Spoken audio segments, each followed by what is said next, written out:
আলহামদুলিল্লাহ, অবশেষে আমাদের করলা গাছে কিন্তু করলা ধরতে শুরু করেছে। এই যে দেখেন, আমাদের করলাগুলো কিন্তু সুন্দরভাবে ধরে আছে। এরকম সুন্দরভাবে করলা ধরে থাকলে নিজের মনেও কিন্তু আনন্দ লাগে। কিন্তু করলা ধরলে তো আর হবে না, করলার মধ্যে কিন্তু ডাঁশ পোকার আক্রমণ ঘটে।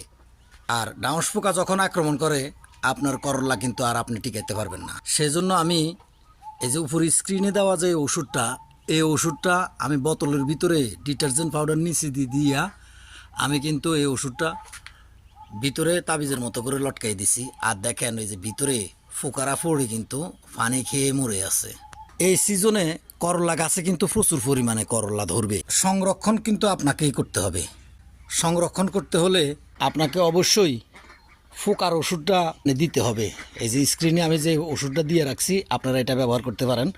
আর এই যে করলাটা, এই যে দেখেন ফোকার গাঁয়ের দাগ, ওখানে ডিম পাড়িয়ে দিছে। ডিম পাড়ার কারণে কিন্তু আমার এই করলাটা ফসে গেছে।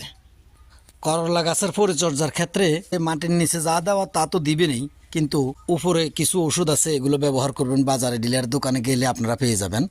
আর করলা গাছের এই যে পাতা পাতা যখন হলুদ রং ধারণ করবে, মনে রাখবেন এটাকে কিন্তু এভাবে ছিঁড়ে দিবেন। এই ছিঁড়ে পাতাগুলো অন্য কোনো জায়গায় ফেলবেন না, এই যে গাছের গোড়ায় দিয়ে দিবেন। এখানে আবার জৈব সার উৎপাদন হবে। ধন্যবাদ।